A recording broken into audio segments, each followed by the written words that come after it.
just... My God.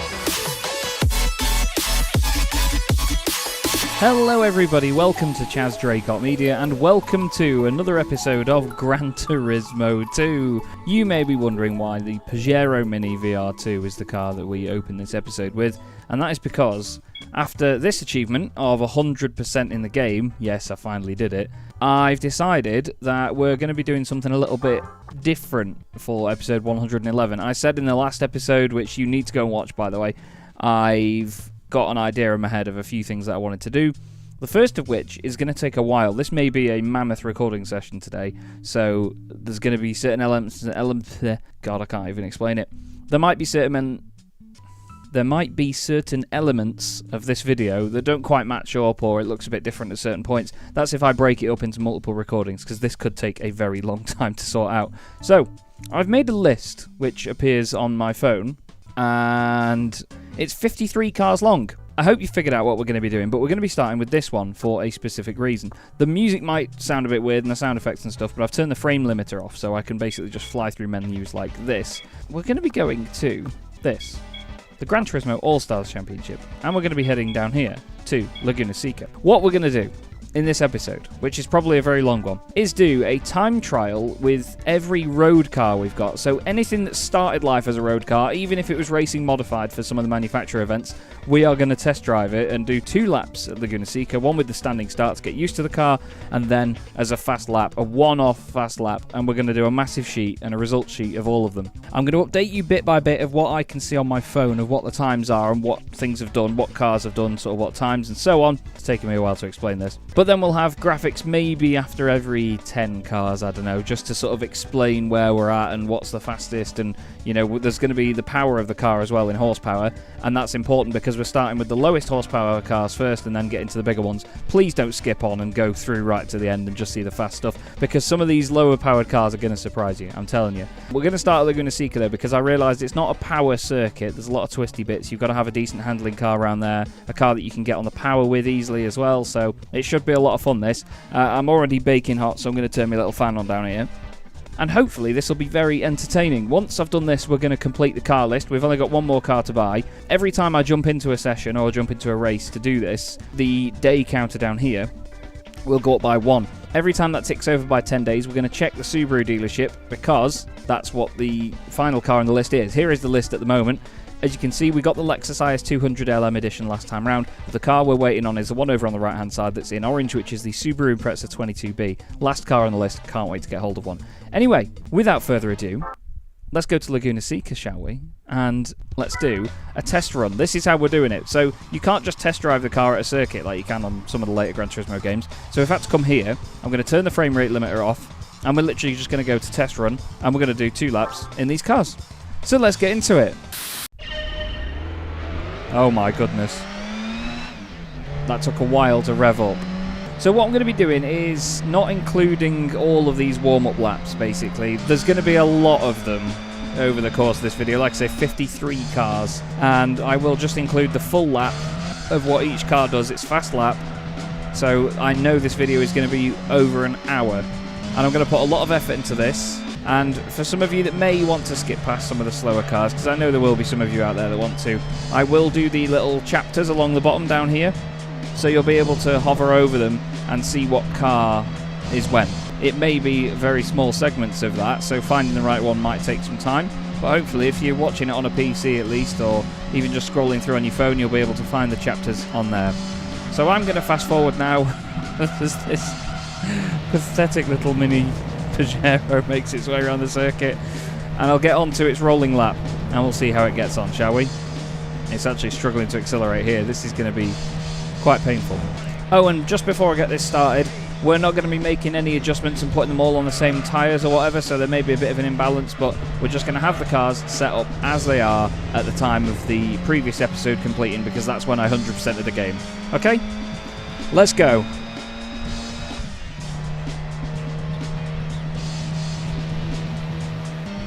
Oh, I've actually realised as well, you know, if I'm not talking, I'm probably going to get demonetised, aren't I? Because there's just going to be solid music in this, and I'm not sure you're allowed to stream the music from this game for some reason. think I got caught out by it before when I was sat still having issues with my controller, and obviously I wasn't saying anything over the game, so it was just constant, well, silence from me, but music playing, so obviously the copyright thing picked up on it.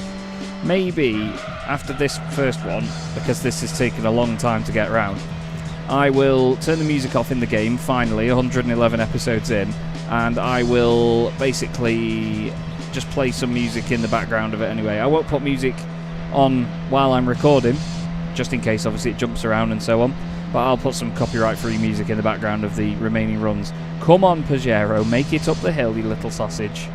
Please. Please. Fantastic through there. Flat down here. Well, it's basically flat everywhere. Off-road. Off-roaded in the Pajero. What a great car to start it with, eh? Can we go flat here? No, we cannot. Oh, we took a lift, though. I didn't brake. Oh, God, it kinked left there. Go on, little Pajero. You can do it. What is the first time of the entire thing going to be? Let's see. Is it going to be over 2 minutes? I think it's going to be over 2 minutes. It's going to be close to 2 minutes. 8. It's a 1:58.713 for the Pajero. Wow. Okay, so now that is the music off, we need to go into the next most powerful car, which is... it is the Ford Ka. Ford Ka with only 1 horsepower more than the Pajero had. So, yeah, not much else to say other than get in. Let's go to the special events, and then each time I'm going to have to go back to this. It doesn't take long, though, with the menus like this, and at the end of the day, I'm probably going to cut them all out. Let's go for the Ford Ka. It's quite nice just to be able to hear the car, actually. I should have certainly turned the music off a lot further into the playthrough and then just played my own music in the background of streams and things and in the videos. Look how cool this car looks. Great little thing. It's very squirty though. It obviously handles very, very well because it had racing modification done to it. Look at that. And that's the thing.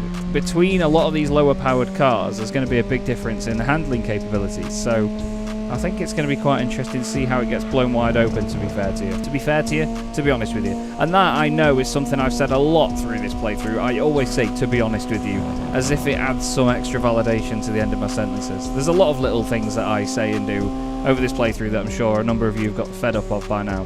But I really do appreciate the amount of you that have been watching this series and enjoying the streams as well, and commenting and getting involved with it all. I'm hoping that there's some of you that have made it to this point as well, watching the series from the very start, you know, and catching it maybe even like years after I've done it, or I don't know. If you're watching this later down the line, then hello, hope you've enjoyed yourselves. Just so you're aware, actually, so you've got a reference, this was recorded on 20th of June 2023, and it's not going to go out for a couple of weeks yet. I don't have the release date of it to hand, but I've got it planned out on my calendar on my phone. I'd love to tell you when it will be, but I'm partway through a lap if you hadn't noticed. This Ka feels very sprightly, you know, so I think it's going to do a pretty solid time. Let's skip forward and then get on with the lap. The only reason I went over there was because I was figuring out whether I wanted to mute my microphone or not. I'm sorry. May have affected the lap time a tiny bit, but I don't think that we're going to have to worry about whether this Ka is the fastest car we've got. The next car after this has 96 horsepower, and that is then the only 3 cars that we have with less than 100 horsepower complete. Oh my god, come on. Plus side is, it takes the corkscrew like an absolute champion. Go into the line then with a 1:58.713 to beat. And I think we're going to absolutely decimate that. Is it 10 seconds quicker than the Pajero? It's quite a lot faster than the Pajero. 1:49.301 for the Ka. Okay, so the next car we're going to head to now is the Suzuki Alto Works. Not this one, not the... actually, yeah, it's going to be this one here. This one that we're doing. We've got 2 of these actually to go through. This one with 96 horsepower is the non-racing modified one, because I fell in love with this one so much when I had to racing modify another one, I did it separately. I bought a new one for it. So let's jump in this one and see how this performs with 96 brake horsepower. It actually feels very flat in the corners as well. It's not as oversteery as the Ka felt, because that would literally go from one end of the circuit to the other in a millisecond, whereas this thing's a bit more manageable. It carries a bit more, well, it's definitely got a lot more speed about it. Well, I mean, it's 30 horsepower more than the Ka, so that's understandable. It's only just got the power to climb up the hill. Hey, I like this car a lot, you know. I love it. I've missed it. Okay, let's go then. The Suzuki Alto works. 96 horsepower it is. The next car up has got 20 horsepower more. I mean, even my outlap was faster than the Pajero by about 1.7 seconds. Oh, it didn't want to respond left there for some reason.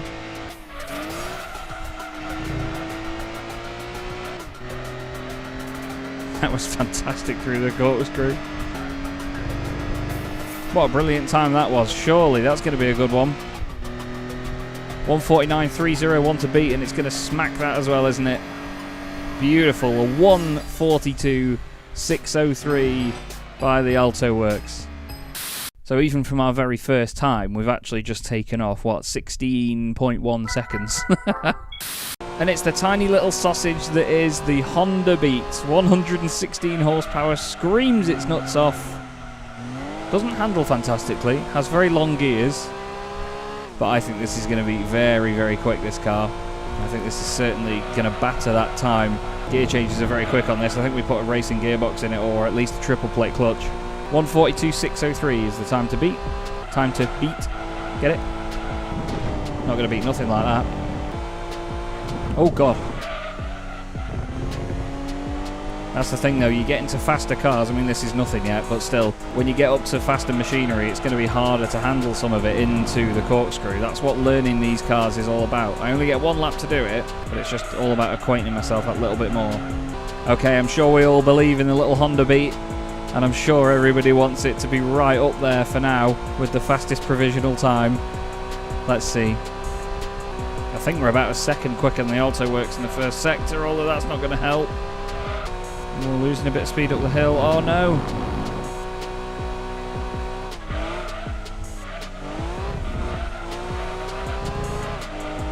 Oh, that was a bit hairier than the others, wasn't it? Feels strangely heavy for such a small car. Seems to carry a lot of inertia with it. Oh, that was nice. We'll let something like that run wide. I won't do that with all of them. 142.603 to beat, and it's battered it, hasn't it? 140.920. Great stuff by the Honda Beat. That goes fastest.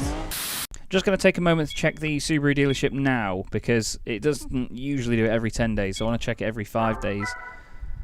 No, that hasn't changed since last time I checked. So let's go back to the garage and pick the next car, shall we? Which is now a jump up in horsepower, because we're going to go up from 116 horsepower to 139 with our racing prepared Suzuki Alto works. So it's going to be exciting just to see how different this is to the previous car.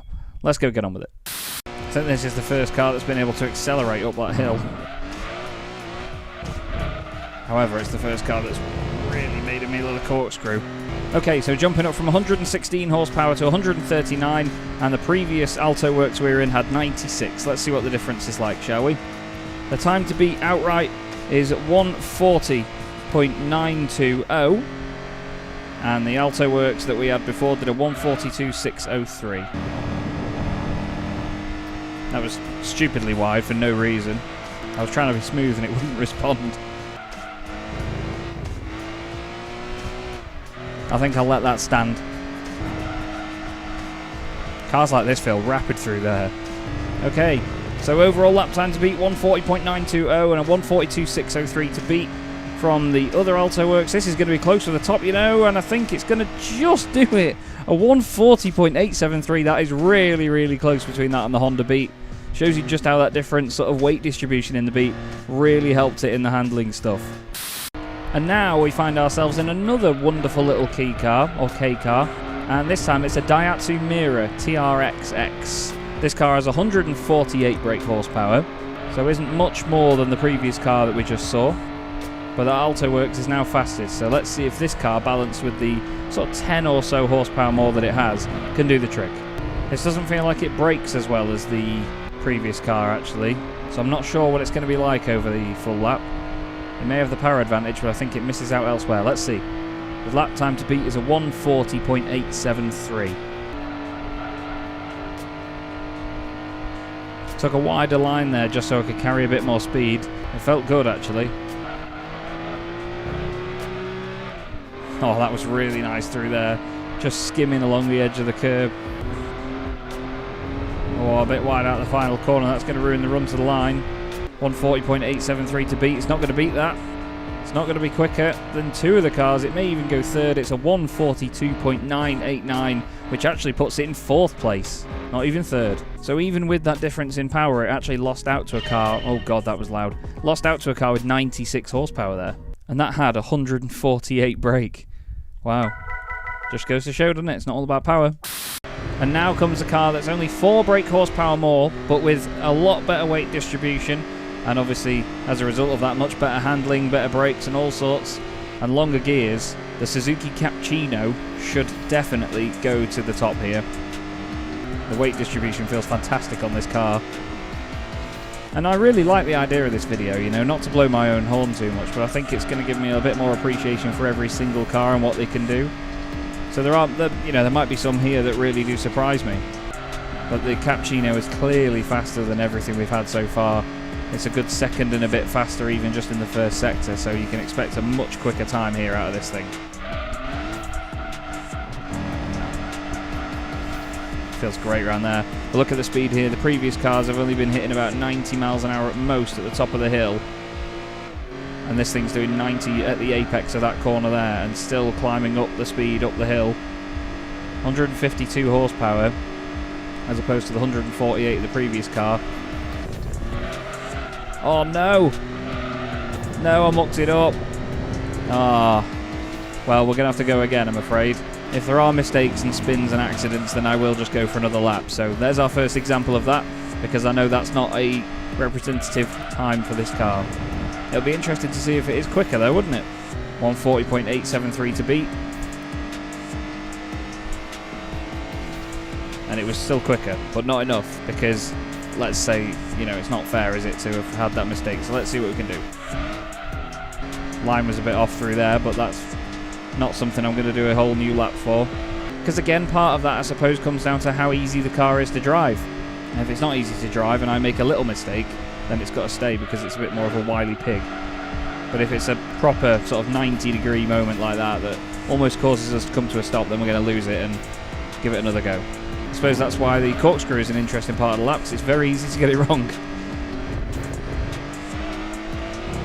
Super reserved through there that time though. This feels like a great little car though. When you really come to appreciate it, it's awesome. Oh, that was a bit silly there. Let's see then. It's definitely going to be quicker. It's a couple of seconds quicker as well. And it is a 138.419 for the Suzuki Capcino, which puts it to the top of the times. Just taking a moment to check Subaru. No, it's still not changed.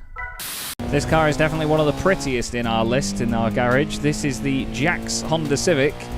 It's just a Civic 3-door SI, but it's obviously been racing modified, so it's in this gorgeous livery like the Jax Civic was back in the JGTC championships. It's 152 horsepower, so it's only 2 horsepower more than the Capcino, but it's considerably heavier actually, and it's not as nimble by the feel of it based on the warm-up lap that I've had, so I don't think this will beat the Capcino, but I think it's a pretty good shout for second place. Apologies, it's 154 horsepower. It was the Capcino that was 152, so my bad. Funnily enough, it's not actually as fast as the Capcino at that apex there, but the way it then climbs up the speed here, I guess. I don't know. It's not as nimble even as the Capcino in a straight line, I don't think. That was a bit tame, a bit slow. Committed through there. Oh no, it went down to first gear for some reason instead of second. I don't think it was too bad. 138.419 to beat, and I don't think it's going to do it. It's not. 138.804 for the Honda Civic, the Jax Civic, but I still think that's not a bad time at all, really, considering. So the next two cars are almost going to be identical, basically. Underneath, they're basically the same car. This is the Tom's T111, which is based on the Toyota Levin BZR, I believe. Obviously developed by Tom's, though, so it's their own version of it. It revs ridiculously high and has 172 horsepower. The next car after this is another version of the Levin, which also has 172 horsepower, so you can expect two almost identical cars now coming up, but still, we're going to run them both, see what they'll do, and this will complete the first 10 cars that we've had out on the circuit. I'm pretty sure that this and the car following it will go first and second, but let's see. God, listen to the revs. Again, not quite as fast as the Capcino up here, though. Actually, it's getting a little bit more top end.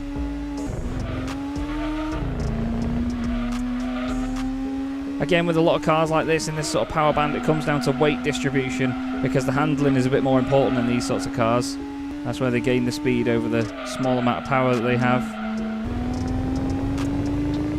The front wheels sort of drag the front end around the corners in this car. It's a bit interesting. 138.419 to beat. I'm not sure it's going to do it. Oh, it's not. 138.442 for the Tom's T111. Wow. I'm excited for this one because this was one of the cars from the list, this Toyota Levin BZR. Now, I had a real one in real life that looked like this, but it was a BZG spec of the car. They were about 160 something horsepower. They revved to a ridiculous amount, like 9,000 RPM, and they had a very, very fast rev limiter, so they just rattled their heads off, and they were great. They had throttle bodies from factory, individual throttle bodies from factory, I should say, and yeah, the noise it made was awesome. It was just, unfortunately, very unreliable, and needed a lot more work doing to it than I could afford. So here we go then, the 172 brake horsepower Levin BZR. We might actually see quite a difference in performance here based on the handling of this car, because if this is the standard one, and the Tom's car was obviously messed with by Tom's, it might have better handling characteristics. This doesn't feel as proddy or as flat as the other one did, so I'm intrigued to see the difference. That felt nice. That felt very nice round there. Even though I stayed in third gear when I was originally planning on going down to second. Oh, a bit of a slide there, though. That could wash off some speed. Oh, God, it's wiggling. So the other Levin did a 138.442. The fastest time was 138.419, and it's a 139.028. So what I was saying a moment ago about the two Levins going fastest, clearly rubbish. So after 10 cars, the fastest machine we've got is the 152 horsepower Suzuki Capcino.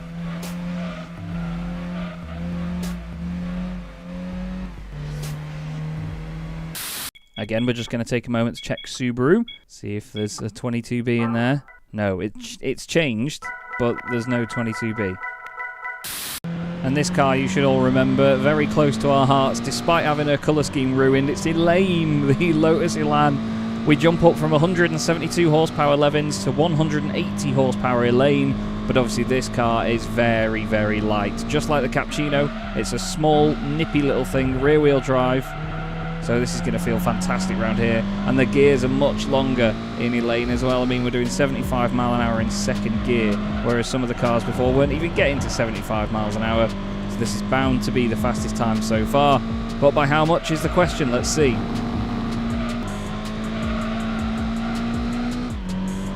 That's fine, I'm going to leave that. She's fast, is Elan. I like this car.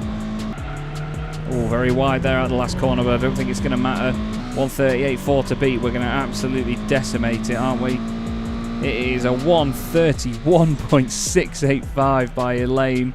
Wow, great lap that is. Again, there's only a little jump up in power. I mean, what's the difference from the Capcino? 28 horsepower, but still, again, a very light and nimble car. Just shows that it's not always about the power. That's awesome. So Elan has gone fastest by flipping heck, like 6.8 seconds, which is just nuts. A big difference. And that is a good 27 seconds quicker than the Mitsubishi Pajero that we started with. And we've only done 11 cars out of the 53. We've got a long way to go now, but we're getting close to that 200 horsepower bracket. Now, I can't quite believe that this car's coming next up, to be honest, but this is the 187 horsepower Fiat Seicento, which seems to have ridiculously long gears. I'm not sure what I ever did to this car, I can't remember. But it's doing 100 miles an hour in third gear. Mine only ever did about 110. But second gear is almost maxed out imminently. Although, listen to that. It handles like a housefly. However, I'm not sure that because of the gearing, this is going to be the fastest. We'll have to see. But it's certainly pokey around this bit. Look at it. It's great down there. Wow. This might actually be very competitive by the Seicento. Another car that I used to have one of in real life. Love a Seicento. Great fun little cars. There's such a lovely community behind them, especially in Poland as well. The Polish love a Seicento. A lot of them rally the Seicentos. So, come on then, 131 to beat. The Seicento is looking good. Oh no, I might have just overdone it. Is it going to go fastest though? Look at that, a 129.546 for the Fiat Seicento. It's over 2 seconds quicker than a 180 horsepower Lotus Elan Sprint. What a fantastic little wagon. I love it. The next machine on the list is actually the car that we got chronologically after this Seicento Sporting. This is the first of the BTCC cars on the list, which is the 190 horsepower and very understeery Honda Accord SIRT in the 1998 livery from the British Touring Car Championship. The 2 massive Jap cannon exhausts on it, and I'm not going to lie, it's a little bit dreary. I was never a huge fan of the livery that it's in either. It's not my favourite Accord shape either, and it's not got a lot of power compared to a number of the other BTCC cars, which will be coming through this list bit by bit. There's going to be a sort of mini competition to see which is the fastest out of those as well. That's wide, but I'll let it stand because it was just, well, it's just slow. Maybe understeery, but it's very stable. Very stable because of how long it is. It feels very stable everywhere. It doesn't really oversteer, it just understeers. Look at that, the way it spits itself out the final corner. It's definitely not going fastest because it's a 129.5 by the Seicento. Look at the difference. Wow, 138.4. Where does that put it? Only just faster than the Tom's... No, it's slower than the Tom's T111, so it's not even in the top 5. Wow, and that's the most powerful car we've had so far. And it's also the final car on this list, car number 13, that has less than 200 horsepower. So we're already into the 200 horsepower bracket now. I think that's the biggest one in the list. Actually, no, the 300 horsepower to 400 horsepower bracket is the biggest in the list. So let's move on. Next on the list then, car number 14 is a car we saw very recently in the playthrough with the trial mount in 30 laps. It's the Mugen Ferio, which is basically like a Civic sedan, so to speak. It's exactly 200 horsepower. Doesn't handle the best, I must admit, but still, it's one of those cars where you never quite know. I think with the tiny horsepower advantage it's got over some of the previous cars, might do quite well. Felt pretty solid this lap. It's just not been the most wild or entertaining. It's just been stable and decent.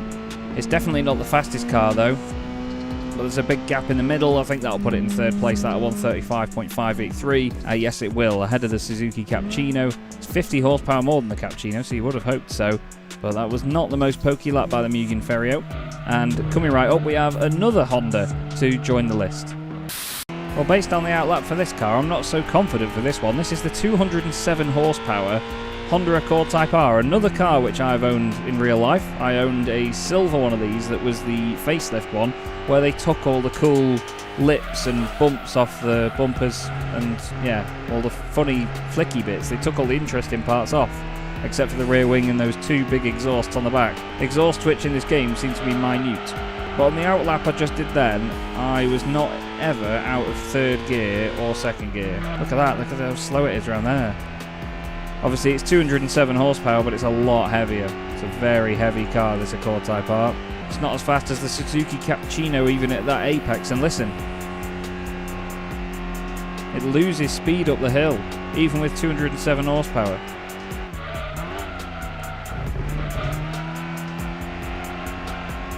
Good through the corkscrew though. I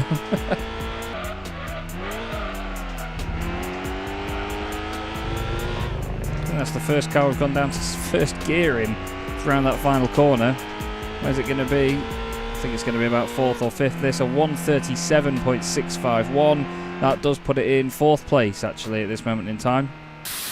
Now there's few cars in this game that scared me with their handling, but I've just had to turn around to make sure I get a good run up for the fast lap with this thing, the Tommy Kaira ZZIII, because it's an absolute handful. 211 horsepower, mid-engined little absolute bag.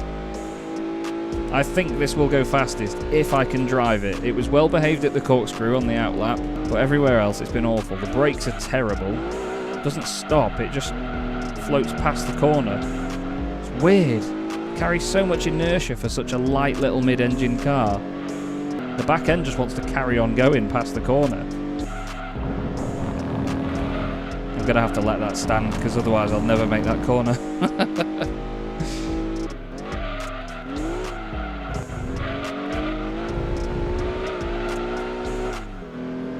That's about as good as I could have done it.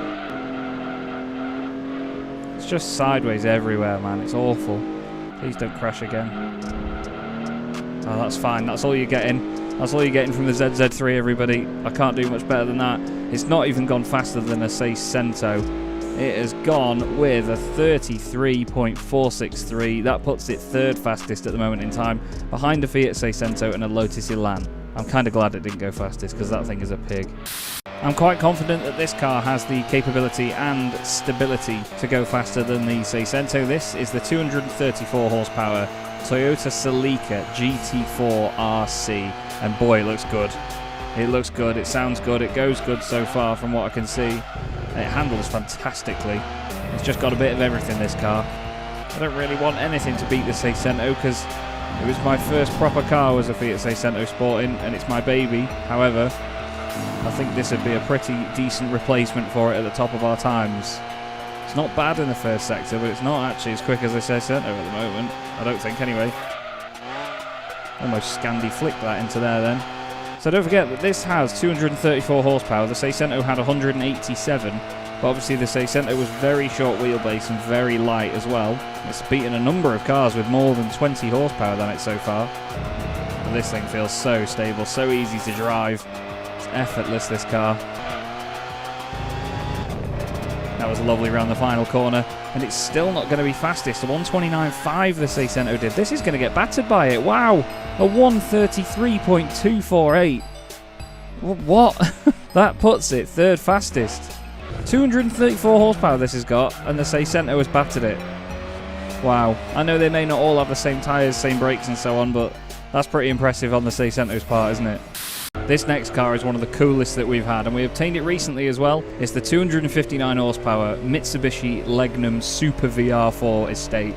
This is one of the prettiest front ends I've ever seen on a road car, and it's a very bassy soundtrack. I'm not sure if you headphone users can confirm that it's coming through as bassy as it is for me right now, but honestly, this thing sounds incredible.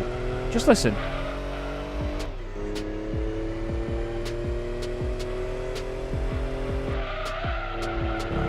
It also handles incredibly. It's actually oversteering everywhere because of the weight over the rear end. Scrubbing off a lot of speed though because of it, so it's not fast. I shouldn't have gone to fourth there actually. I've done it an injustice, I'd say. But I love me a good dad wagon. I love me an estate like this. I've got a BMW E91 estate, and I know what a good estate car is, but this is just awesome. It's not setting the world alight though, is it? Like I say, it's 259 horsepower, so it's quite a lot. It's quite a big jump up from the previous car at least. I'm going to let it get away with that because I did it in injustice before with fourth gear instead of third. Out of the final corner, wow, the Seicento's already gone. The Seicento's already gone by the time we get out the last corner. This is going to be like the 38s, this, isn't it? Oh, it's a 37.902. That's not a great time at all, really, by the Legnum, or by me, to be honest. That puts it 7th. Let's check Subaru once again. Still nothing. It's changed again, but there's still nothing. This is a very important one, this. This is the first car we had in the game in this playthrough. It is our RX-7 GTX, and it has 269 horsepower these days. A fantastic soundtrack to go with it. And it handles unbelievably, I tell you. I think this will be the car, very fittingly, to take that Seicento off the top spot. Its average speed around this circuit is great. Has to brake very early for the corkscrew though, but we're doing over 100 miles an hour through here, like the Seicento was, but it's when we go up the hill that it makes the big difference. Look at that, just inside track limits. Nearly 100 ponies more than the Seicento up here, and that's what makes a humongous difference, like I say. Oh, fantastic. And it's rear wheel drive, so obviously doesn't suffer from front wheel drive, oversteer, off throttle. This feels great this lap. I've missed this car. Not driven it in a while, have we? Although it misbehaved itself a little bit there. Oh, it's going to be close. Is it going to do it? 29.546 to be? Yes, it does. The RX-7 GTX goes fastest. Finally, this Seicento is beaten, but it takes a car with nearly 100 horsepower more than it to get the job done. Wow. Listen to that, though. Oh, it's fantastic. Car number 20 is quite an interesting one. It's the Spoon S2000. This isn't a car I've driven before, actually, but we won it for getting golds in all the license tests on one of the licenses. And I think with 269 horsepower, just like the RX-7 that I drove before this should be capable of going fastest with obviously spoon technology underneath it. Very well set up car, and obviously a much more modern car than the RX-7 as well. It'll be a good 10 years newer than it, really. Revs to high hell, it's fantastic. The speed down here is really good as well. I'm just not sure though, 'cause mid-corner it seems a little bit unsure. It's like it goes to oversteer, then understeer, then oversteer again. It's a little bit, I don't know, flat. It was also the closest that I came to having an accident up here, actually. As seen. So it's not, yeah, it's not perfect despite that power. It's definitely not going to beat the cars around the same sort of power bracket either. It's over 90 seconds. It's a 1:31.559 for the Spoon S2000, and that completes our first 20 cars on the list. And this is how the times look up to this point then. The Spoon does go in third place with that 1:31.559, but still, RX-7 GTX fastest, Seicento Sport in second. Elan still up there in fourth place. Good stuff so far, I'd say. And I hope you're finding it entertaining. I hope you're enjoying this video so far. It should be quite spicy from this point forward, I'd say, because we're getting near 300 horsepower now, and all the cars are going to get a lot more proddy. Checking Subaru again. I'm almost checking every time now, I must admit. I'm just cutting it out. Still nothing. 273 horsepower powers the Vectra. This is the next one of our BTCC cars, the second least powerful of all of our BTCC cars, which surprises me. I thought this was one of the most powerful, actually. But no, 273 horsepower in this V6 powered machine with the weird exhausts and the wheels that you can see through the bodywork from the back of the car. But it's very stable and very fast, I must admit, and it handles beautifully. So I think this is going to be a solid contender for the top spot now. With all that power, that's very fast through Sector 1, I think. I say I think, I'm not sure. Oh, I've got in hot there, though. Because it's front-wheel drive and it's got so much power, it really does drag the front end into the apex when you just put your foot down. But up here, it's got so much grunt. Up towards the corkscrew, it was great here on the outlap. Look at that.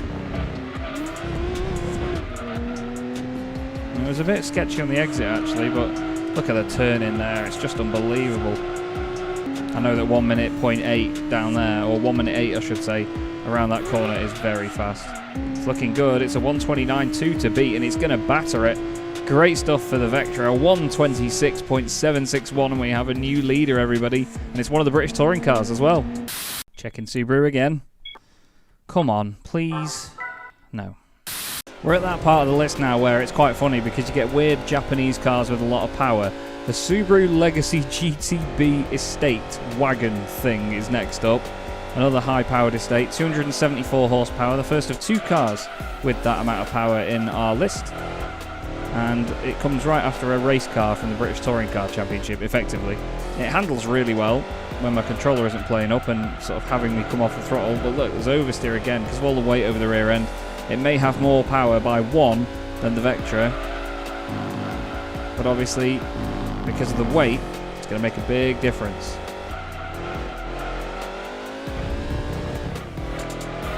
That was a little bit lively down the corkscrew, considering it's a state car, wasn't it? Oh, that's the first car we've actually properly gone wide round there in as well. Maybe you've got a bit too much faith in the grip of this thing. I mean, it's quick though, it's very quick. It's just not quick enough, is it? Look at that, we're into the 131s already, 32s. Yeah, he's right down there, 36.085. That puts it just inside the top 10. But yeah, not fast enough, I don't think, for the Subaru Legacy. I'm a little bit sad about this car, because I think that the Mazda Cosmo Type E might be quite a big disappointment. It's got a long third gear, to say the least. It's got quite a lot of power, again, 274 horsepower. But it's just not cutting the mustard. It handles weird. We haven't done anything to it. I don't even remember driving this car, actually. We got it very recently just to take something off the list because I had not realised that it was in the game. But I think this is going to be one of the few cars in this list that it's just a tick box just to get it done, knowing that it's definitely not going to be fast. I mean, it's interesting in some ways because it does carry some good mid-corner speed, but this bit, ready? Now. Oh, that's just dreary gear change. Only just cracking 100 miles an hour as we get to the bottom of the hill. Other cars were doing 110 before that. And you have to brake early because the brakes aren't very good. And it slides around like a pig. Yeah. Not fantastic. It's going to understeer into the wall, which is not a fair representation, I'd have to say, but I just know that no matter what I do, this is not going to be a fast car near the top of our list. I'm not even going to go down to first gear here, because second gear is probably better, because it's a very long gear. And unfortunately, the Cosmo is going to go plummeting down the order into a 136.180. Where on earth does that put it? That puts it actually inside the top 10. It's faster than an Accord Type R, but it's got about 67 horsepower more. Now the 283 horsepower Mugen Accord SIRT could potentially knock the Vectra off the top spot here based on the outlap that I've done. It felt great. And this, to be fair, is probably the sort of performance that our other touring car Honda should have had, because obviously we didn't put as much power into that one and didn't spend long messing about with it. So if this had the livery on, it would be very fitting right now because it's fast. I love this car as well. A red Accord, like a sporty Accord on white 5-spoke wheels, is always a winner. Look at the speed of it. It's great, this thing. 28.5 through Sector 1 isn't so bad. But it's just the stability on the brakes. It's incredible. Can't remember everything we did to this car, but it just feels awesome. It was a little bit slow through there, actually. I didn't push the limits much. Just tried to get it tucked into the apex. It didn't really work. And it's doing 106-ish at the bottom of that hill, which isn't the fastest either. But however, it is mighty good down here. Very tucked in there. Maybe scrubbed a bit of speed off, if anything. 111.6 isn't actually that quick through there, so maybe I was mistaken. Oh yeah, it's definitely not going to take it, is it? Wow. What was it the Vectra did? 126.761. There it goes. It's not even going to be sub 90 seconds for the Mugen Accord SIRT, but still, 131.128 is not a bad time at all, actually. That puts it 4th fastest, so still respectable stuff for the Mugen Accord. And we're getting ever closer to the 300 horsepower bracket, though. The next car is going to be a jump up of 13 horsepower to 296. The last car in the list with less than 300 horsepower. Okay, so the outlap of this thing has just put it inside the top sort of 6 or 7 times. This car brought me a lot of pain when we got to this part of the playthrough, but right now it's given me a great amount of pleasure because this thing is amazing, this MX-5 that we made. 296 horsepower, slicks, decent brakes, lightweighted, great suspension, great gearing. It's rapid, this thing, and we are about to see a fastest time by some margin, unless I muck it up. Also, the corkscrew tried to kill me on the outlap, and it was still that fast, so let's see. Look at the speed there, though. Yep, corkscrew's killed me. Actually, the exit's going to be good. Oh, I don't know if I want that to stand, though. It's so lively, this car. It's great. We are going to stay with what it gets, though. And it is a 125.638, which does, of course, put it fastest by 1.1 seconds. Maybe we come back to that one later and see whether I can fine-tune that for a faster run, because that certainly deserves a bit better than that, I think. But still, good run. MX-5 goes fastest. So now we're into the 300 horsepower bracket, and we start off with the Honda Civic Type R EK9. A very, very fast car, a very stable car as well, from what I've just figured out on the outlap. And you know what? I wouldn't shy away from saying that this thing could go fastest. Really, really good. Revs really high, the gears are long, it's got consistent pull. It's been turbocharged, obviously, so it's not just a standard car. Very, very rapid. Look at that, it's flat through there. It did occur to me a moment ago as well that some of our cars may be on dirt tyres from some of the rally challenges that we did. So we're just going to have to make sure that we change them off dirt tyres for those. I know there's a couple of cars that might affect, but I don't think it's going to be too bad. Oh, turned in a bit early there. Oh, it doesn't like fifth up there.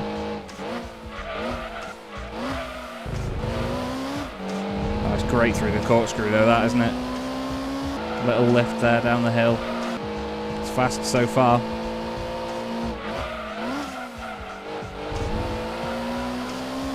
The oversteer on the exit was amazing. This is fast. This is fast. 125.638 to beat. And it's fastest for the Honda Civic Type R, 124.755. So we go straight into the 300 horsepower bracket and straight to the top of the board. Safe to say this next car has some interesting handling characteristics. This is the Subaru Impreza, I've got this written down, Type R STI version V, and it's got 302 horsepower. I remember when we bought this car, I loved it, but right now I'm not really loving it. It's a bit, well, look. Doesn't handle on the throttle at all, man. It's really very sideways. I've checked and it's not on dirt tyres. It's just handling very strangely and very sort of slow to react. Don't really know what to say about it. It's just a bit wallowy, which is a shame. What's interesting though is that we've not had our Subaru Impreza wagon yet. Did we sell that or is it not? I can't see it further down the list. I think it is a bit further down the list actually. It had a bit more power than this one, didn't it? It was good over there though. It was very good over there. It's just a weird noise. It's a weird colour. It's not like the sort of dark blue that you would have expected. It's just not as exciting as I would have thought the Impreza would have been, I'm afraid. 129's gone. There's a 130. It's a 131.483. So, bit of an average time at the moment by the look of it. That puts it in about 7th place, I think. Now, I've already seen what the next car is, and it's special. And although it's special, it's an absolute lump. Welcome to the 306 horsepower Nissan Nismo GTR LM road car. Incredibly special car, but an absolute shed. It's so slow. Probably weighs about 14 tons because of all the filler in the bodywork, but it's just wallowy and horrible with these long gears and tries to kill you under braking. It's just weird. So I mean about the gears, like they've just not got any prod at all. It's so strange. Ugh. And it's very oversteery, so it tries to drag you in the direction you were already going.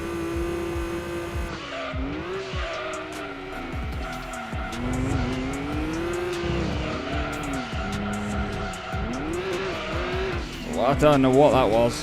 I mean, that does justify giving it another lap, but I don't know if I can do it. It's just, look at it.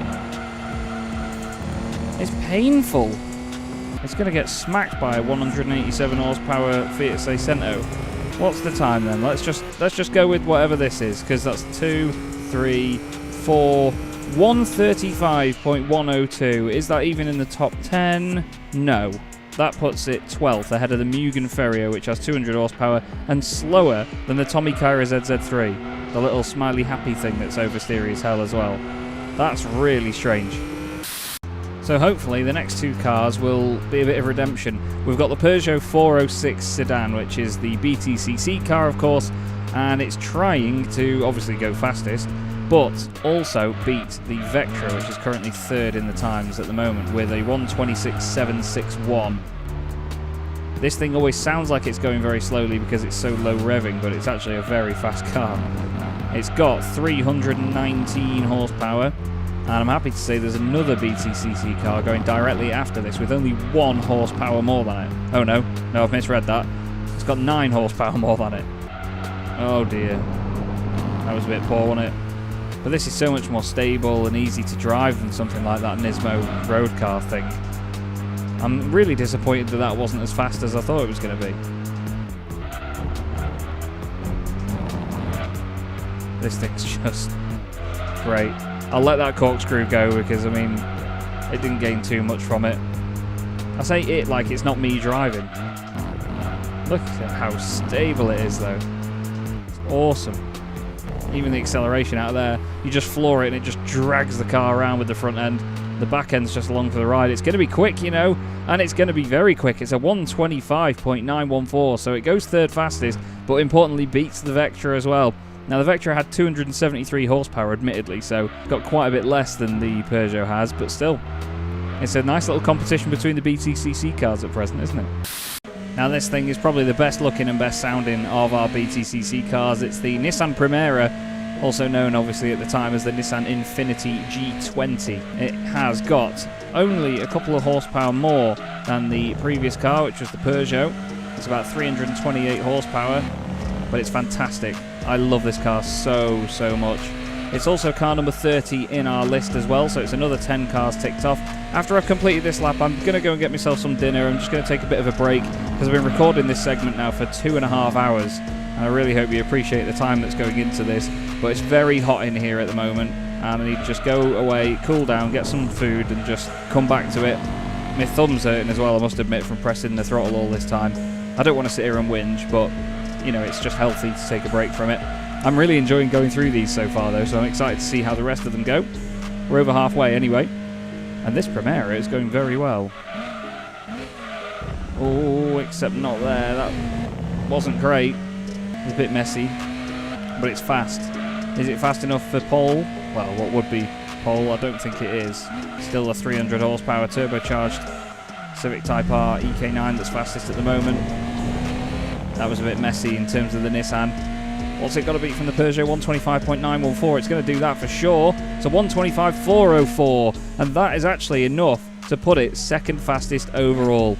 So we've got our top 30 cars, and it's only going to get faster and faster from here. Looking down the list, the next couple of cars are 329 horsepower, 332, 338, 343. So yeah, the power is going to increase more and more as we carry on. Well, like I've said, I'm just going to take a bit of a break. I'm going to go and get myself some dinner. I'm going to go cool down. And of course, in terms of the video, we'll just carry straight on in just a mo. I'll see you in a few. So next on, we've moved on to our 329 horsepower turbocharged Acura Integra Type R. I can't remember what we did underneath to this car in terms of the handling, but it handles very well. Brakes aren't fantastic on it, but it really does turn in, and, well, I mean, you get oversteer on the throttle like that because of how much power this thing's got. And like a typical Honda, it revs and revs and revs and revs. Sounds great. Doesn't look like there's much of a rear wing on the thing, but there is, just a little one. It's a pre-facelift as well. Broke maybe a little bit early there. Feels good around this part of the circuit though. Oh, a little bit sideways there, scrubbing off a bit of speed. It's going to be quite high up the board, I think. Whoa, a bit all over the place there though. Fastest time's a 124.755, so we're definitely not beating that. Is it beating 90 seconds? No. It's a 1:31.417, which will put it in 9th place, just ahead of the Subaru Impreza that had 302 horsepower. I know there's a lot of me looking down here to read it, but at the end of the day, I'd rather be able to say the stats while I'm recording rather than have to do them as separate voiceovers afterwards, so please do forgive me. I think it's funny, you know, the Ford Mondeo gear that we're in here, the 1998 British touring car was probably the worst car on the grid, and by the year 2000 it was the most dominant force. Wait, what? Is that running out of gears in 5th there? Okay. This is 332 brake horsepower, this Ford Mondeo, and it is of course the next car in our set of British touring car championship machines. Fantastic gear changes, great handling, although the fleshy bit behind the wheel can't seem to point it at an apex. It's going to run out of gears. Oh no, because I lost a bit of speed. Didn't quite hit the limiter. This feels very stable, but very fast. This feels like the sort of power to match the handling capability. It's a good balance, this car. Whereas some of the others have been a little bit underpowered to now. It's going to run out of gear, look. It hit the limiter there. Oh, that's nice down. Nice down the corkscrew. Maybe shouldn't have changed up to 5th there. Nope. Suddenly the grip's fine. All of the touring cars do that. There's a lot of oversteer on the throttle. You floor it and just drag the car around. So 126.2, so not a bad time at all by the Mondeo, but it's not fastest to beat that 124.7 by the Honda Civic Type R. And importantly, that was the 3rd fastest of our BTCC cars actually. The Nissan Primera and the Peugeot 406 both beat it. Once again, I come into a run confident that this thing isn't going to be fastest. This is 338 brake horsepower's worth of Toyota Chaser, TRD Chaser, Sports X30 I think it's called. And it is fast, but awful on the brakes and turning. It's oversteery as hell because of all that weight over the back end. You've got to be so careful. I remember this car feeling very lazy when we raced it partway through the playthrough. Oh, look at that though. It wants to turn in sometimes and other times it doesn't. And it wants to go off on the exit. It's just one of those unpredictable cars from the playthrough that we've had a few of. Fast though. Let's get it stopped early here. Yep, it's being a pig. Can't trust it, can you? Behave yourself. I mean, it's not the slowest time though, it's actually looking quite good, so long as this goes well. Hey, that was quite nice actually. Give it credit there. It was very good to me around that last corner. 124.755 to beat, definitely not beating that. It's a 128.9 though, so it puts itself amongst it. That's not a bad time really, considering that it's an absolute canal boat of a car. Now, if that thing was a canal boat, the Nissan Stagea 260 RS, tuned by Nismo, is an absolute cross-channel ferry. A very bright yellow cross-channel ferry, though, and a cross-channel ferry with 343 brake horsepower. And some very good brakes. Like, very good brakes. It really stops. And it picks up this thing. It's just got long, long gears, so it just feels like it takes forever. But it's actually quite pokey for its size. And it handles brilliantly. It really throws its weight around well. It's not the fastest by any stretch of the imagination. We're not going to be going right to the top of the board here, but I tell you, it's good. I wonder how it's going to get on against the other estates, actually. Looking at the board, if I can't see any of the estates high up inside the top 10 at the moment. We've still got our Impreza wagon as well to go. Our grey one, I'm pretty sure. Oh, that was a bit late on the brakes, that. Hey, I tell you what though, it worked. Oh, it feels so good down there, that car. Oh, didn't need second. Didn't need second. Oh, didn't need to press that either. That felt like a really tidy lap. What are the times that we're trying to beat? Legnum 137.9, so we've beaten that. Subaru Legacy Wagon 136.0. It's a 133.2, so the fastest estate by a long shot, and understandably so. It's the one with the most power, of course. I like that car a lot, and it's just done a very, very good time. I always remember this car being super drivable. It's another machine from Nismo. It's the Nismo 270R, which is now in our control at 345 brake horsepower. And I must admit, getting back in this thing again, it's just like second nature, this car now. We drove it quite a lot in the playthrough from what I remember. It was tuned and tuned and tuned. We just kept doing little bits to it here and there, and it just kept getting better and better. And this car is, like I say, so drivable. Just kick its head in everywhere and it just responds, and it looks effortless as well. It's really not kicking up a fuss at all. Not sure how it'll go on against the Civic, which had, sure, 40 horsepower less than it, but that Civic was so fast everywhere, whereas this feels a little bit tame mid-corner. Doesn't feel as oversteery or as pointy at the front as the Civic did. Because that Civic, I mean, it's stayed up there for a long time, but I mean, look at that down there. That is just awesome. Smooth as you like down there. That could have, to be fair, been the main difference in the two laps between the Civic and this thing. Well, I don't know. Oh no. Oh no, big overcorrection on the exit. 24.7 to beat and it's not beating it. Oh, I hit the wall as well. 26.3. I'm going to go for another one for that. I don't feel that did this car justice, if I'm honest with you. There I am saying that again. We did actually compromise our run down the straight as well, because obviously I hit the wall as soon as we started to cross the line. This thing's just so good. Any excuse to drive it for another lap.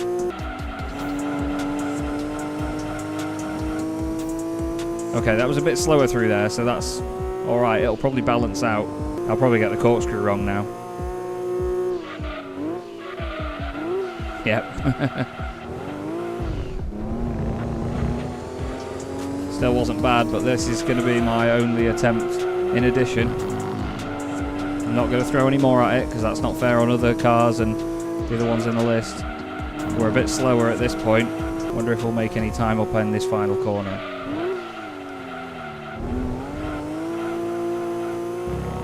That was much better. That's the run we wanted. So 24.7 to beat. Not going to beat that, but we're certainly going to beat our other time. Yeah, only just though.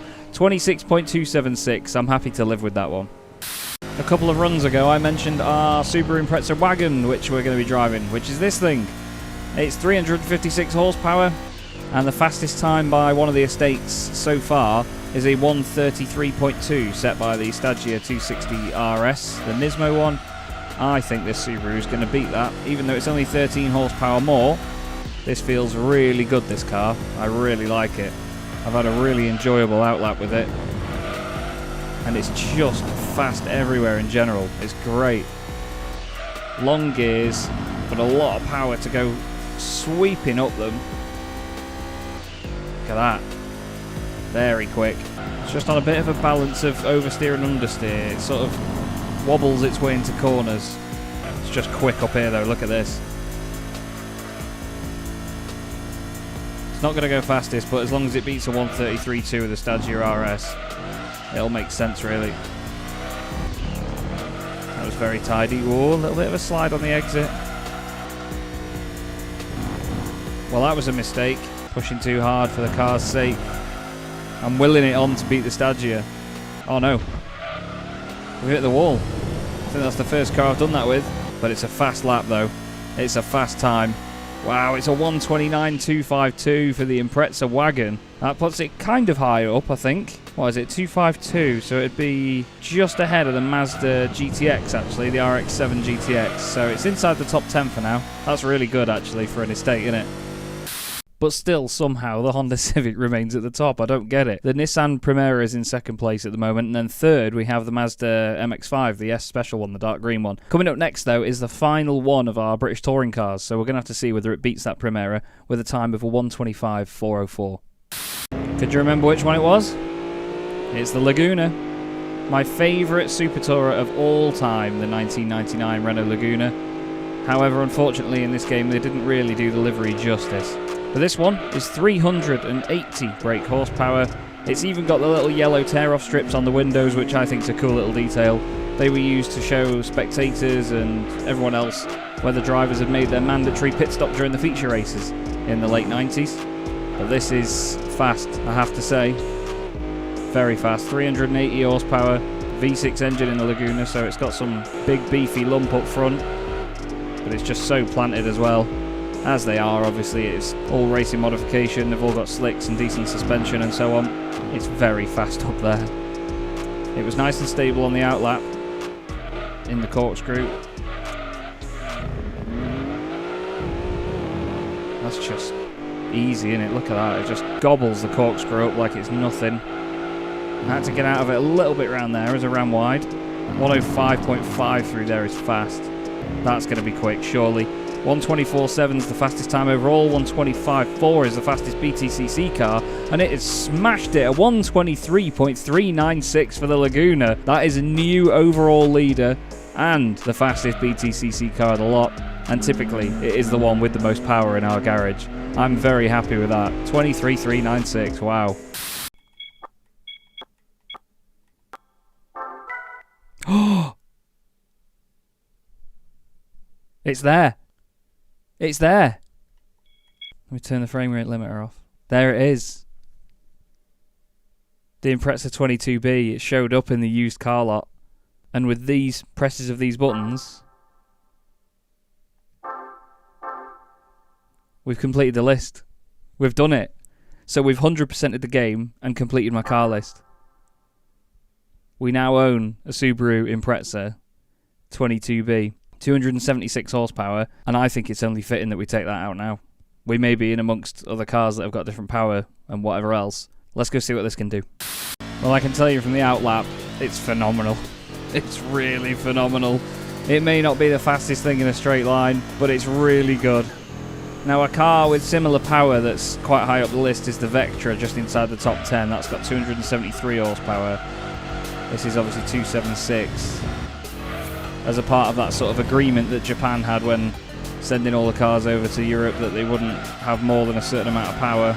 This is just great. It handles so well. It does slide around a bit, but still, it's manageable. Like, you can survive it and you can make it quick. I'm actually looking forward to seeing how high up the board this can go, you know. I think it can do pretty well, so long as I remember how to drive it. But I'm so happy we finally got one. We've finally completed the list. Oh, God. Sorry. Oh, its bum came off the floor. Oh, that was lovely. Look at that, the way it just slides. I'm not even, you know, I'm not even sad in the slightest that this isn't going to be right up there, but it's going to be pretty quick. It's not going to be bad at all, you know. 31.862. Where does that put it in comparison to the Vectra? Oh, the Vectra was a 26.7, so it's absolutely been spanked by the Vectra. But still, a 131.862, and we have ourselves a Subaru Impreza 22B. I am over the moon with that. Get in. I've just checked, and it went a little bit slower than Elaine, the Lotus Elan. That's a little bit embarrassing, isn't it? Before we were very rudely interrupted by the Subaru Impreza 22B, I was going to say, we've gone from one dark green car with 380 horsepower to another one, because this is the Aston Martin DB7 Coupe, probably the first GT car in our list, actually. And I absolutely love that rear wing. The support's right in the middle, big T-shaped wing, huge end plates, really tall. It's just awesome. It's like a lot of the wings were in the British Touring Car Championship in the sort of early to mid 2000s. This thing, it's a long boy, but it's a very fast boy. It really grips through high-speed corners very well for its size. You've just got to be a bit cautious with it, because it does sort of like to surprise you with a bit of understeer. It's not as fast as some of the cars before it, though, coming up here. I imagine it's quite a heavy car still, this Aston Martin. I love a DB7. It's one of the most beautiful front ends on a road car ever. It's a bit lively there. Whoa. It's great down here, though. Look at that. That's front-engined rear-wheel drive stability, that is. It's just so good at poking its nose into the corner. It was a bit uncertain there, and so was I. Well, we're not going to go fastest. We're not even going to go second or third fastest of 128.553 for the Aston Martin DB7. So with the same power, the Renault Laguna has gone a lot quicker. That's pretty nuts, isn't it? Over 5 seconds quicker as well. Wow. That was the last car with less than 400 horsepower as well, so they're getting really pokey now. And the next thing is far from subtle. I think you'll remember this one with maybe positive thoughts. I'm not sure. Some of you might have hated this car. Let's see.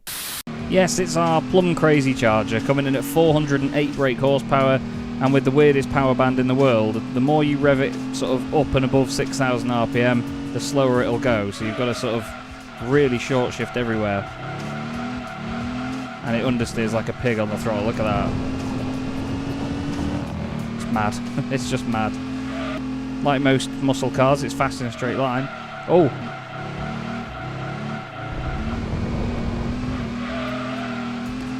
It doesn't like corners. So we're going to go for a redo. We're going to do that again. Because I think this car could actually put in quite an interesting time and be amongst some pretty potent machinery on the list. Okay, let's try again, shall we? It was still a 133.5 last time, so that wasn't too bad. It's faster than the likes of the Toyota Celica GT4. But we know this car's got more in it. Look at the understeer there, it's horrendous. You really do have to get it turned in on the brakes, get it sliding, then put your foot down and just drive off in a straight line. Oh my god, the understeer. You want to change up before 6,000 RPM, that's for sure. Oh no, that's not good news on the way up to corkscrew. How on earth did I survive that? That was pretty scary. It's pretty quick, actually, this lap. It's just painful getting on the throttle out of slow corners. Is it going to beat 90 seconds?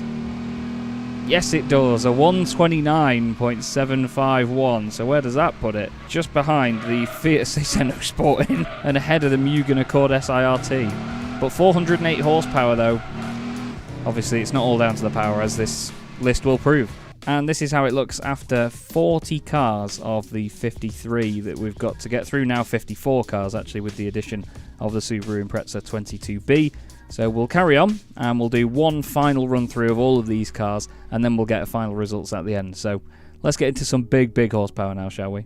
A lot of you that have watched this playthrough will remember that we've had two very big yellow Nismo Nissans, and this is the second of them, the 420 horsepower Nismo 400R preceding model, or the hairline receding model as I called it. This, I think, will be a sure shot fastest time.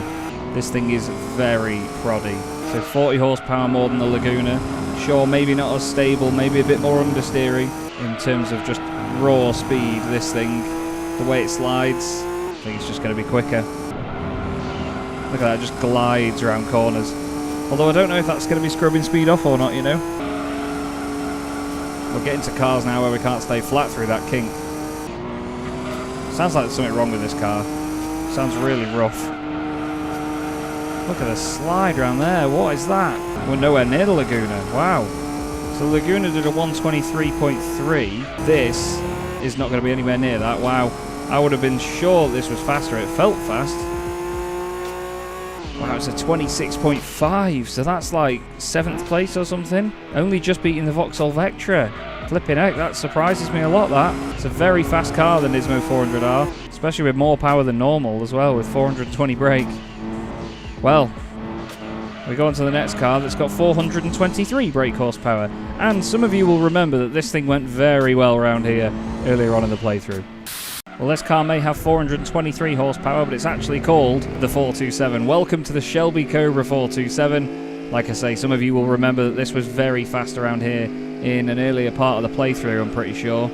It may top out in 4th gear, and it may understeer like a boat, but my god, the power delivery and the way that it just goes is fantastic. I don't think anything will have matched this for pace so far, but I'm not sure whether this lack of handling is going to play into the hands of the Laguna in terms of being quick around the lap. But I mean, we're doing 105 mile an hour on the exit there.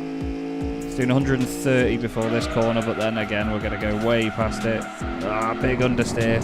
Look at the speed here though, 110 before we even turn in. Can't exactly go flat, maybe a bit naughty, and then braking very early because it doesn't turn. Hey, that was as good as it's going to get, you know. That's not as good as it's going to get around there. That was horrible. Just understeer everywhere. 106.6 through there, but it might be just the run to the line that saves this thing. What's it going to be like now?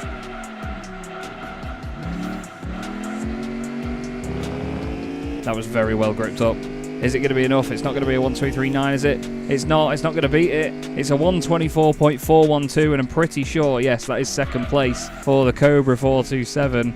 It was close. You could argue that maybe it was the corkscrew or maybe some of those understeering moments that changed that, but I don't think in terms of a full lap I'm going to get that much better than that. Great car though, great car, but still the Laguna is fastest, can you believe it? Now I was worried that this car would let me down coming into this, however, it's just done an outlap that's quicker than most cars in this list. Well, I say most, it's quicker than a lot of cars in this list. And then I've mucked it up at turn 1. This is the 428 horsepower TRD 2000 GT, which we spent a lot of time and money on. I'm going to abort this lap, and I'm going to do another one, because I lost my head there. But this thing is 428 horsepower. I specifically remember we spent a lot of money on making this car a lot quicker. It handles like a dream, but I remember when we spent all that money on it that we won basically a very similar car. It was like a Tom's version of this MR2, and I didn't like it. Look at that. As long as you're not on the brakes for too long, it doesn't break away from you completely. Right, let's go. Let's get a nice run. I mean, this lap will be enough to put it in the middle of the pack anyway, and we've had to stop and do a 3-point turn. It's nearly the same as its out lap. That felt sluggish on the exit because of the gear change. But that felt nice. Oh my god, look at the speed of it through there.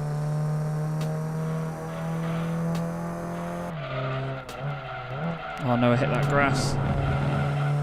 Oh, we got away with it. I think this thing sounds great as well, you know. Sounds really good. Oh no, don't, please don't, no, no, no, no, no, no, no, no, no, no, no. Well, that wasn't great. 106.7 round there is still quick. But is it quick enough to beat the Laguna? I don't think it is. Hit the wall. but it was still quick on the exit, so I'm going to leave it. I'm going to stay with that.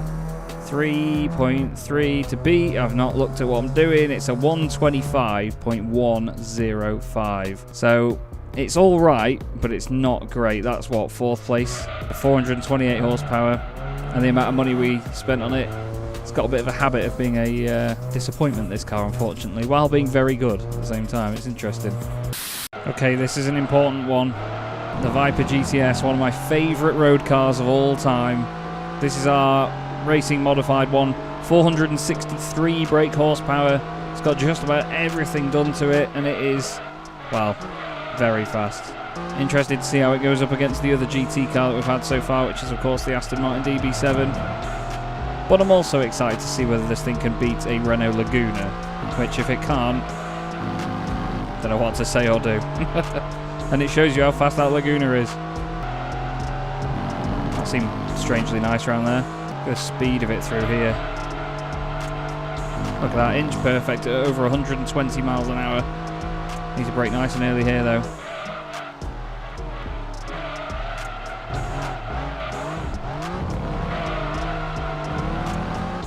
Well, it was unorthodox, but it was quick. I'm going to stick with that. Whoa, what happened there? Ah, my A button, my X button sort of stopped working for a second there. Oh, we're going to go again. Unless this is fast enough to win, because I think it might be. Yes, it is. Oh, it is from the Viper, 122.132. You know what? I'll live with that. The Viper GTS goes fastest, despite some mistakes as well. Still a happy boy. Good stuff, Viper. Love you. Love you. I've not got many words for this, but this is the last car under 500 horsepower, and this Mazda RX-7 GTC is rapid. I remember it being fast in this playthrough, but I don't remember it being this fast. It is stupid. Like, look at that. What? It's crazy fast, man. You have to lift through there. That's nuts. I mean, it's sort of manageable through there. Admittedly, on the outlap, I nailed it through the corkscrew as well. That's a bit disappointing. 104.6 through there. I don't remember what the Viper did. Is this going to beat the Viper? What was it, a 121 the Viper did? Oh, it's a 122.5. What did the Viper do? 122.1. Wow. That was fast. I made a bit of a mistake at the first corner, but I also made a mistake on the Viper's lap as well, so I'm going to leave that one where it is, but wow, that's caught me off guard, that car. But now we move on to the 500 horsepower and above bracket, so this is going to get stupid pokey now. However, the first car in this bracket is a bit of a meme, because with 502 horsepower and wheels that barely look like they're in the arches, we have the Chrysler Phaeton. Really, not quite sure what to think of this meme, because it doesn't turn. It oversteers like mad on the brakes and then doesn't do anything else in terms of cornering. Like, look at that. The wheels are falling out the arches every time you get up to speed. It's just weird. Like, what are you meant to do with that? I didn't want to drive this in this list, to be honest with you, but here we are. Look at the right rear wheel. Where are you going? It's like Hot Wheels cars, how the axles used to sort of move around inside the body a little bit sometimes. That was annoyingly good down the corkscrew. It's going to be very mediocre this lap. It's good at getting sideways, I'll give it that. But I've not got many positive words to say about this lap. Yeah, that just figures, doesn't it? I'm not doing another one. I know there'll be someone out there that says, oh, do the Phaeton justice. No, 38.5 there, that's all you're having. Let's take 5 seconds off that for that spin. So call it a 133.514 for the Phaeton. Funnily enough, that puts it just ahead of another car that I hated driving, which is the Nissan GTR LM road car. The Nismo GTR LM road car, I should say. Hold on to your genitals, everybody. It's our 504 horsepower TVR Griffith. It is probably the second or third most bonkers car that we own in this game. And it's going to kill me. Yeah, of course it is. Yeah, we're going to just... Yeah. No, that didn't happen. That didn't happen. Cut. Okay, let's try again, shall we? Look at the speed before we even get to the line. Just under 130 by the time we get to the line. We brake very early.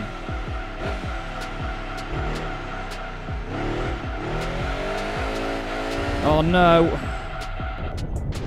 Thought I'd get brave. Okay, third time's a charm, isn't it? Well, I hit the wall to start the lap. That's not good, is it? I'm just going to short shift to third. Just to save myself. I mean, it's still understeering, then oversteering, then wheel spinning everywhere. Look at the speed.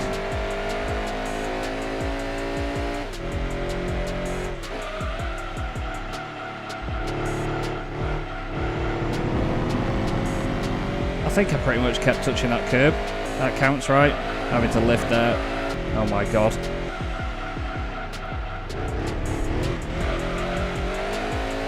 Well, it was slow through the corkscrew, but I made it alive. That's the main thing. Especially in this car. 102.5. What? This is going to be fast.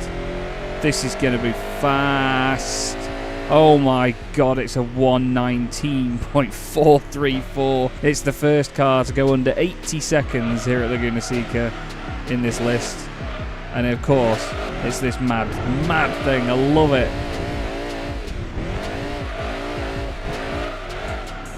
Oh, I'm sorry.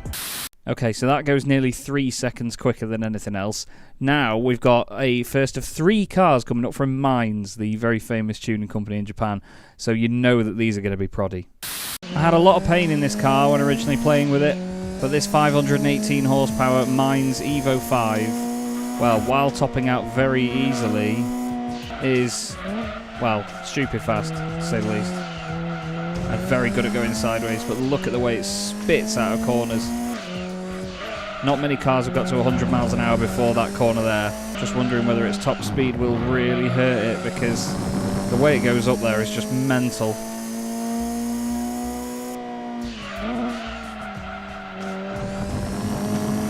The handling is just crazy.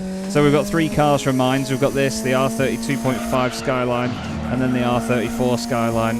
I'm not sure the Skylines will be as quick as this, even though they've got 618 horsepower, which is 100 more than this thing. I think the colossal change of direction in this car, it's going to take some beating this, you know.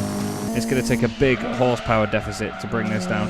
We're nearly under a minute now by the time we've completed the second sector. Look at that. Unbelievable. 119 to beat in the Viper, not the Viper.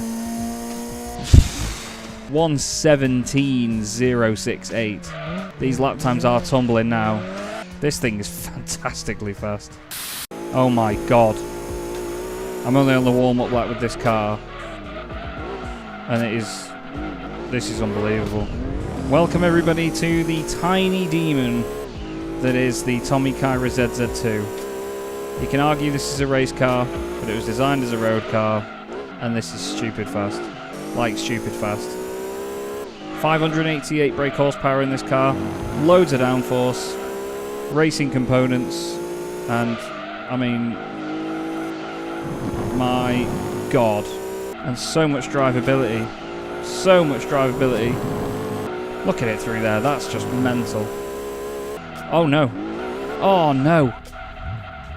We were looking at a really good lap as well, weren't we? That's the thing with these cars though, with high power.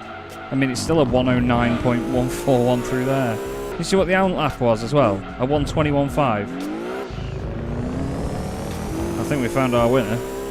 Then again, after this, we've still got 5 more cars. Well, that's rapid anyway, that time. Oh, I should have been on the throttle there. Oh, come on, Chaz. I'm not sure if that's fair or not, but I'm just going to go for it now. I'm recording for nearly 4 hours, you know. Nearly 4 hours. So I hope you appreciate the effort that's gone into this video, because this is a biggie. This car is a biggie, even though it's little. It's a very little car. But oh my god, it's got big potential to do a stupid lap.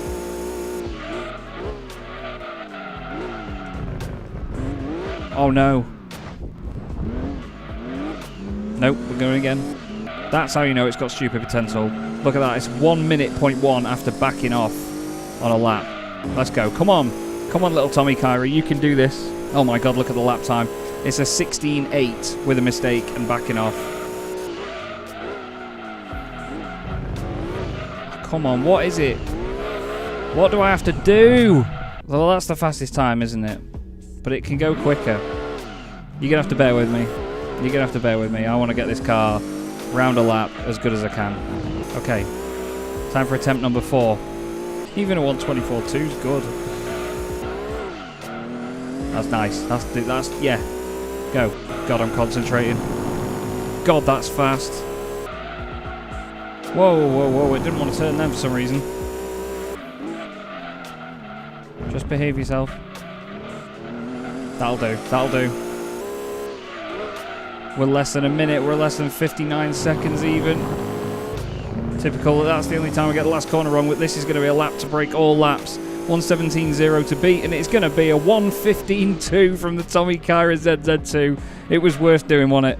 It was worth doing. Wow. Wow, wow, wow. 588 horsepower in this absolute little missile of a car. And what a fantastic bit of kit it is. Okay, right, we've got to have some very special stuff lined up to beat that.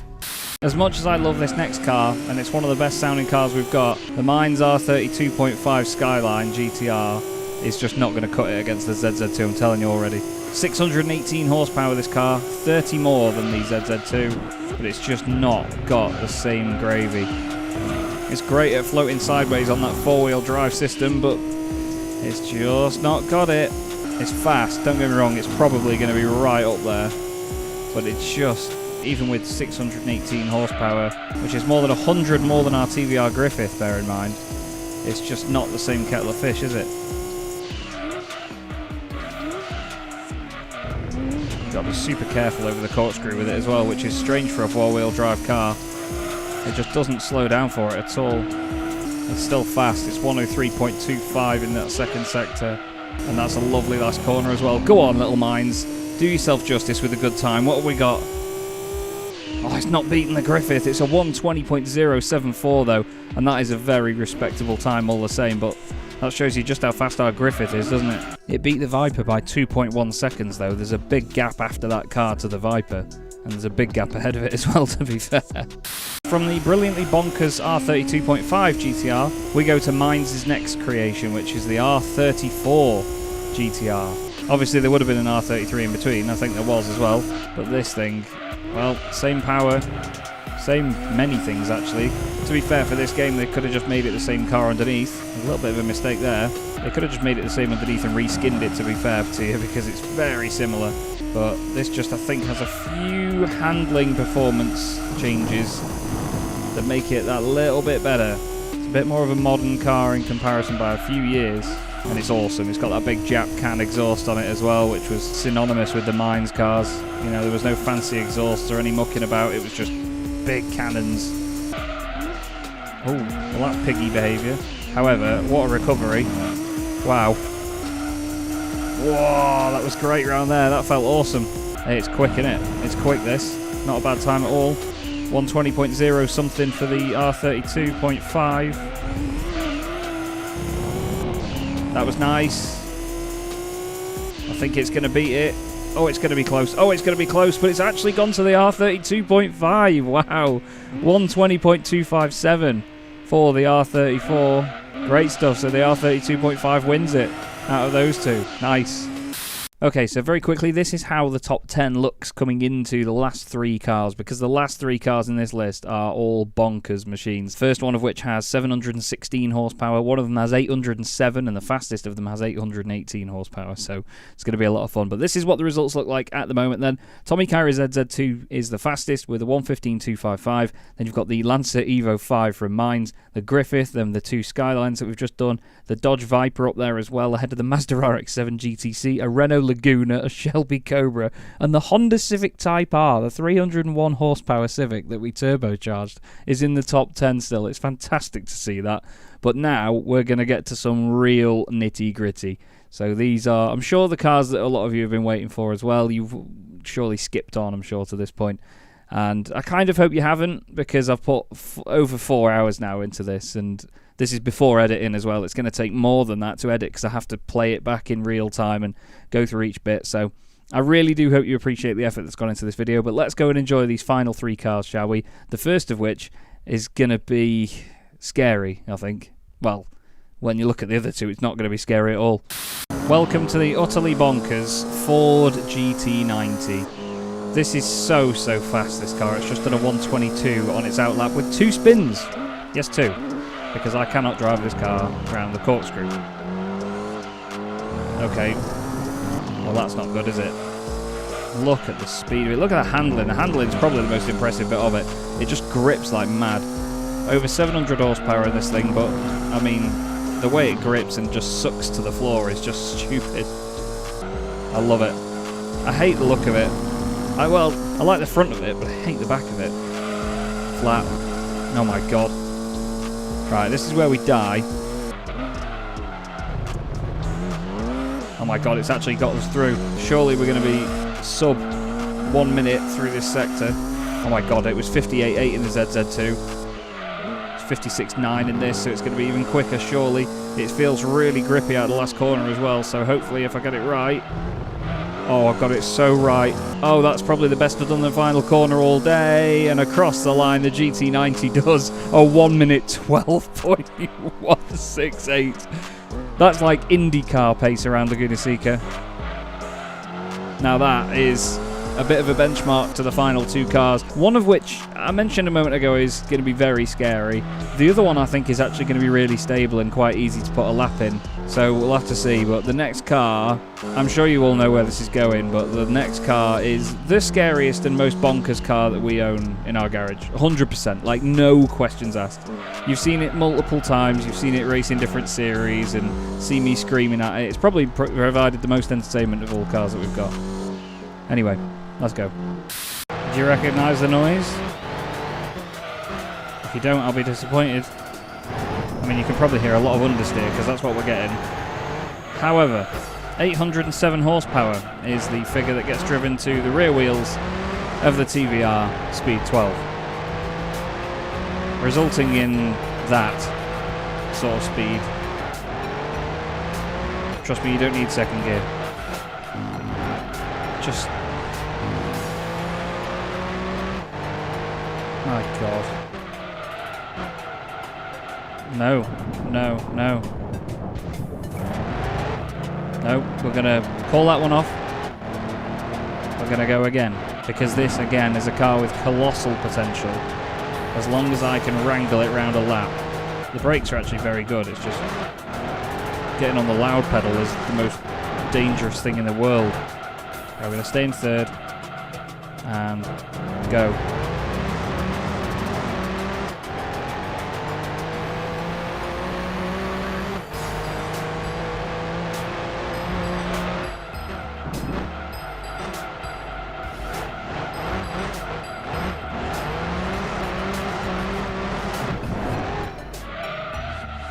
This is what I expected. It's just pure fury coming out the exhausts.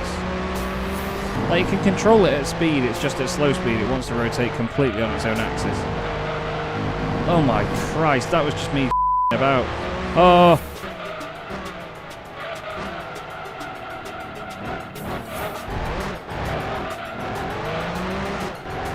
It's just stupid, isn't it? So there's one more car to go after this with more power than it. No, it is not an Escudo. No, it is not a Cultus because they are race cars. We're doing road cars in this episode. We're not doing a race car episode, just to add to that. Let's go. Come on. Well, that's 2 sub 1 minute 20 laps anyway. There we go. Jesus. It's just crazy. I'm in love with it. But I'm so scared of it at the same time. I'm going to have to live with that. Oh no, oh, I can't live with that. Just behave yourself, please. Shut up. Oh my god. And it's still done a 1017. We stopped and got going again. Still a 1017 into that sector. It's insanity, this thing.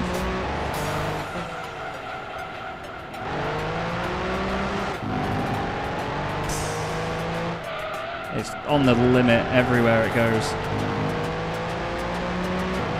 I don't know what to say.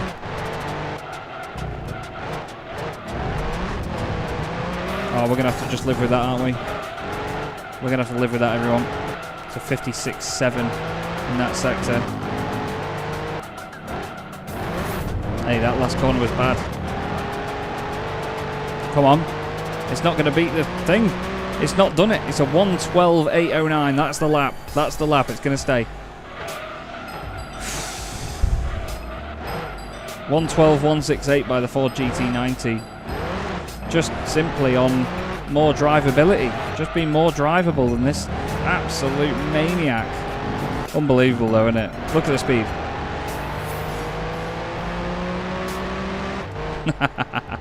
Next.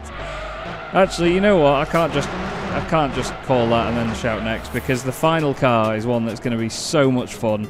It's probably going to be over very quickly, this. So the final car then, the Renault Espace F1, built around a Williams Formula 1 car from the late 90s. This 818 horsepower people carrier is awesome. Simple as that. It exists. It's not a Gran Turismo thing they made to muck about. If you haven't seen it before, I don't know where you've been looking, but it's just an awesome, awesome thing. I don't think it's going to beat the GT90 though. I don't even think it's going to beat the TVR Speed 12. It may have 818 horsepower, but it's not a full-size people carrier. It's just a people carrier shell over a Formula 1 car, basically. But I just think the general bulky nature of it means that it's not going to be as fast. Oh no! That's not fair. That's not a fair representation, I don't think. Another one. Okay, we try again. Still a very good time, a 15.4 with the mistake. As you'd expect, the brakes are fantastic into turn 1. That's good. Oh, the revs. It's so cool, isn't it? Tiny lift. That was as good as it's going to get. 58.1 is good. I don't think it's good enough for the GT90. Let's see what it's got. This is going to be the final lap to go on it. And it's going to be the GT90 that's the fastest. And this does a 14.087. The Ford GT90 is pretty much, I'd say, the fastest road car that we own in Gran Turismo 2. But what a car to finish it with.